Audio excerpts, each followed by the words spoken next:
Hey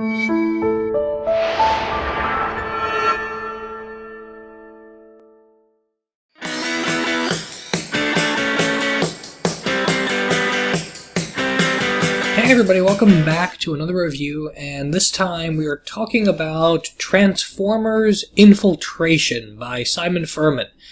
This is the end of the first volume of the IDW collection Transformers. And in case you didn't watch my other two reviews of the majority of this book, Infiltration is basically like the big kickoff of IDW's Transformers series, and the way it's printed in here, it's the last story. This book has 17 issues. The first 4 of them are Megatron Origin, and then the next 6 are Spotlight issues. And then the final set of 7 issues is numbers of Transformers Infiltration numbers 0 through 6.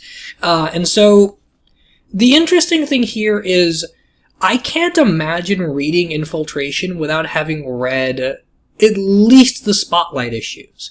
Megatron Origin, give or take, there are things in Megatron Origin, particularly the Autobots need to always follow regulation, that becomes like a through line throughout all of this. There's some elements of Megatron's characterization that kind of fill in what's happening here towards the ends, particularly with Starscream. And so I can safely say that as far as IDW's suggested reading order within these collections goes, they did a good job for this first volume when you get to Infiltration. Because I kind of criticized it a little bit early on. I feel like I understand their thought process more having read Infiltration. Because they didn't front load it with quality. I kind of appreciate that. They didn't front load it with, well, here's the suggested reading order, but the suggested reading order only with things that we think are good or sold well. It's the real suggested reading order. It's the good, the bad, and everything in between. And Infiltration as a story, it's 7 issues and basically nothing happens. Most of the action, most of the interesting stuff happens in like the final 2 issues. And if I didn't already read the Shockwave Spotlight, if I didn't read the Soundwave Spotlight, if I didn't read Megatron Origin, then I wouldn't care at all about what happens here at the end with Megatron and Starscream, or what this Energon thing that on planet Earth is going on, or why they're there, or what the system here is, and what the war is about, and why the Autobots aren't blanket statement good guys. And if I didn't read Spotlight Cliffjumper, I wouldn't really know what's going on with the Autobots and their need for necessary casualties and all that. And so as far as that goes, Infiltration reads a lot better having all that background information. So Infiltration, basically, the story is exactly like it sounds. It's the Decepticons infiltrating planet Earth, and they've been there for years. And so the idea here is that the Decepticons have about, I think they say 6 phases, but they have like a several phase plan of how they infiltrate a planet, destabilize it, take over its resources, and then destroy it and move on. And here we're up to phase 5 of their infiltration, which is called Siege Mode. And basically what happens here is that there's a human that stumbles upon a Decepticon base, and he gets some information on one of his computers, and the Decepticons are going on siege mode, breaking their cover to go after him and get this information for whatever reason. And in tracing him, a girl steals the computer, and then you get like the main human characters, the team of 3. And then so there's a race between the Decepticons and Ratchet, who's picked up these humans, to get the computer, figure out what information's on the computer, and then use the humans to go to the Decepticon base that was previously abandoned, find more information, and then at the end of that, we find out Megatron's down there alive, and he's going after Starscream for taking over the Decepticons, breaking protocol, activating siege mode, and all that stuff. And so it sounds like there's a lot going on, but trust me, all of that interesting stuff is basically just there at like the last 2-3 issues. The first like 4 of these are just one big chase sequence, and I cannot imagine having to read this on a monthly basis.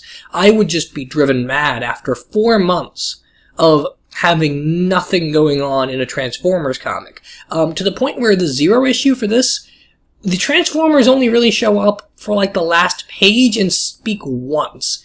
It's very human-focused early on, and it might even be the most human-focused Transformers thing ever. I can't think of a thing where like the humans become the central characters, and the Transformers action isn't even 10% of the book. I mean, the Bayformers movies deal very heavily with humans, but at least there's a bigger margin of Transformers action to humans, as opposed to this, where Transformers are very limited. And so that would bother me so much more if I didn't have this collection, if I didn't have it in this reading order. And so I do enjoy it from that standpoint. The biggest problem, though, is 17 issues, 6 Spotlight, 7 issues of Infiltration, and 4 issues of Megatron Origins. 17 issues in total, and I feel like the book is still just getting started. I feel like that this is still just the introduction, that this is still just the cliff notes for what the greater story is going to be in the future. 17 issues, I really feel like it shouldn't do that. At the same time, I understand that these books were never meant to be read this way. These books were never meant to have this kind of chronological suggested reading order. The books, as they were coming out, were very response-driven, and so if you read one and had problems, the next one kind of corrected, and so if you don't go in publication order, there are some things about the writing process and about the story evolution that you would miss. And so they basically just front-loaded this collection with all of the highly introductory prologue material. And so you could basically just rename this entire first collection as Prologue. Because that's what it is. Optimus Prime has 2 appearances. He's a side character that has a couple lines of dialogue in Spotlight Blur, and he has 1 panel in Infiltration. Optimus Prime is almost a non-entity in this. The most time you spend with any character, strangely enough, is Megatron. Megatron's got the majority of screen time here, and then second to him is maybe Starscream. So it's very Decepticon heavy, which is interesting, because I kind of like this Decepticon idea of infiltration. I kind of like how they go in and they destabilize planets, and I kind of like one of the human characters named Hunter, who is sort of a conspiracy nut, and he believes in the Transformers. He's got blurry pictures, he runs a website about it, he's kind of like very 2000s era conspiracy nutjob kind of guy, and then very quickly he sort of mellows out after he gets exposed to the Transformers stuff. Having the humans there in Transformers is always a contrivance. No matter what you write, no matter what you do, having human characters get caught up in this war consistently is always a contrivance. And so it is here as well, and I won't really complain about it. I just feel like I need to mention it because it's what happens. And the human characters, for the most part, aren't that bad. There's a mechanic character who's okay. There's Hunter, who's pretty good. And then there's a girl named Verity Carter or Verity Carl, because she introduces herself as Verity Carter, and then later she changed it to Verity Carl. I don't know if that's just a typo or if that's a thing with her. There's a little bit of backstory with her, and all 3 humans, for the most part, are kind of interesting. They're kind of the typical archetypes of what these sorts of humans tend to be in Transformers, but they feel fresh enough. Simon Furman, who wrote this, the whole Infiltration series, he's got a very good grasp of character psychologies, and every time he writes a character, you get the sense that in his mind, he's built up this history, he's built up these experiences, he's built up this voice, and every single character feels completely distinct from the others. Even when there's like an art error and Prowl gets colored like Ratchet, you know it's Prowl because of the way he speaks. You don't need the art as much when you've got this guy who's able to just completely distill down who a person is based on the way they speak. And it's really refreshing. It is kind of a Simon Furman thing anyway. He's a guy who's very good at writing large casts.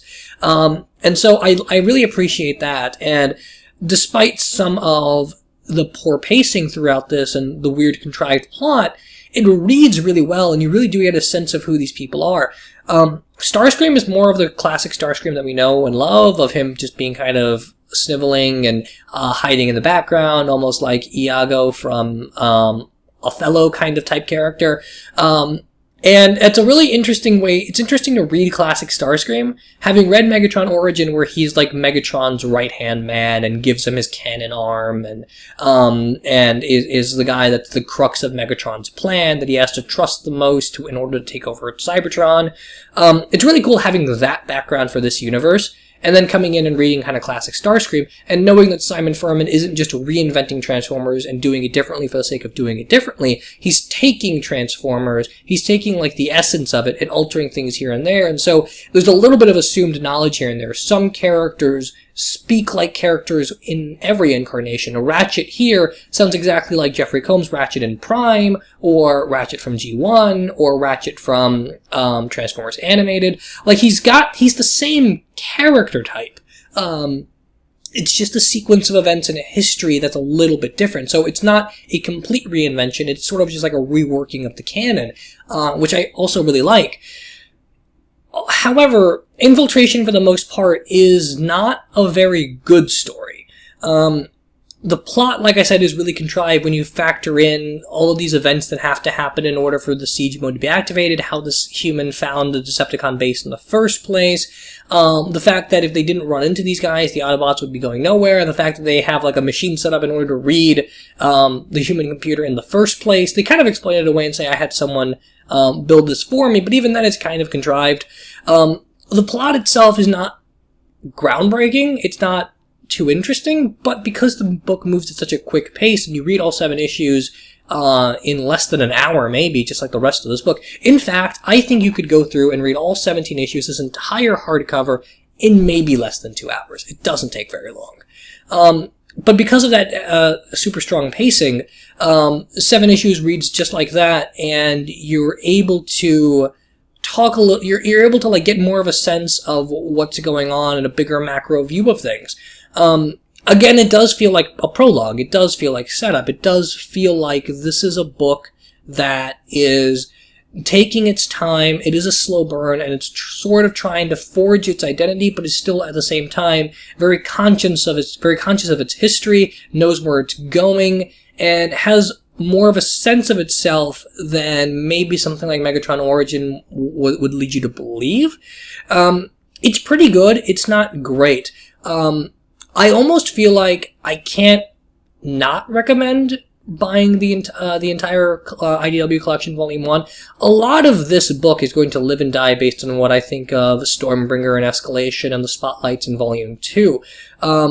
Because so much of this is set up, so much of this is, we need you to understand this sequence of events. If you don't read Spotlight Shockwave deals with him realizing that this war is going to be based on energy, and he realizes that in order for him to control and maintain a balance of power, Shockwave needs to be the one to try and create new energon stores around the universe, and so he does, but he gets interrupted.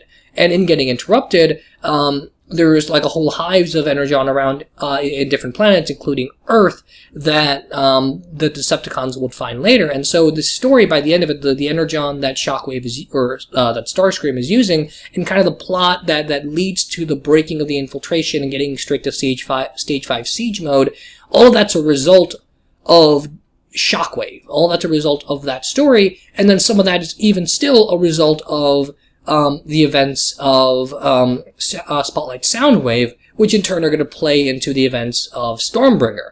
So there's a very interesting canon here. There's lots of connecting events. It almost makes you feel like you should like take all these issues and like diagram it out. And so because of that, and because of how intricate it is, the only way to really read and get a sense of whether or not you like IDW Transformers is to read all of it at once. I almost feel like what needs to be done is I need to go through and read all 6 story arcs that Simon Furman wrote for Transformers, read them all at once, and then come back and review that as one big story. I feel like that's really the only way to know for sure whether this is your kind of your kind of like Transformers, this kind of your storytelling, or your kind of commitment. Because these are like $50 hardcovers, and if the payoff by the end of it isn't very good, then the time and money investment is going to feel a lot worse by the end. And so you kind of want to know what you're getting into. And so I can't really say whether or not Transformers the IDW Collection Volume 1 is worth buying, but I can say I really enjoyed it. I can say that regardless of where of what happens in the future, I'm enjoying the build-up, and I'm completely aware that it's possible for the next few story arcs for the next few story arcs to kind of dismantle this and make it not work and make me not like it. But just as of right now, as of only reading these first 17 basically prologue issues, I am enjoying myself. I can't do too much like thematic analysis or anything, or like break down character types, because a lot of that hasn't been developed, or at least hasn't been shown to me yet. And so I almost feel like this first volume is a lot like Star Wars The Force Awakens, where it's very clearly just the first part of something, and we need more going forward. The difference being, I think, that doesn't necessarily work for Star Wars, but it works perfectly for Transformers. And hey, one of the best things I can say here really is, this feels like Transformers. It's very different. It's very unique. It's got its own sense of canon and its own sense of agency and its own mythology, but it absolutely is true to the spirit of Transformers. And so if you like any of the old cartoons or any of the old comics, this is definitely worth looking into. Again, that recommendation lives and dies based on what I think of the subsequent story arcs. But for now, I'm enjoying this. I can't wait to sit down and read Stormbringer. I hope the books get more wordy, not because I like wordy, but because I feel like I shouldn't burn through a single issue of a comic book in less than 5 minutes. I feel like comics should be more of an immersive experience where you have to live with a single issue for anywhere from 15 to 30 minutes. I really feel like it should be something that takes time, that takes some more thinking, that takes some more patience, that really is built on its ability to control pace based on how many words you use. And so just being able to like burn through these comics is not something I like. At the same time though, because this is just a prologue, it works better. Because this is just introduction to a bunch of things that we haven't paid off yet, it's kind of okay. So yeah, that's basically Star Wars. That's basically Transformers Infiltration. Let me know what you guys think in the comments, whether you agree or disagree with anything I said. I'll be back with another comic review, and I'll try to, as of right now, I only own the first 3 IDW collections, so I will try to get the rest and hopefully go through all of Phase 1 and review all of it in pieces. So thanks everybody for watching, and I'll see you next time.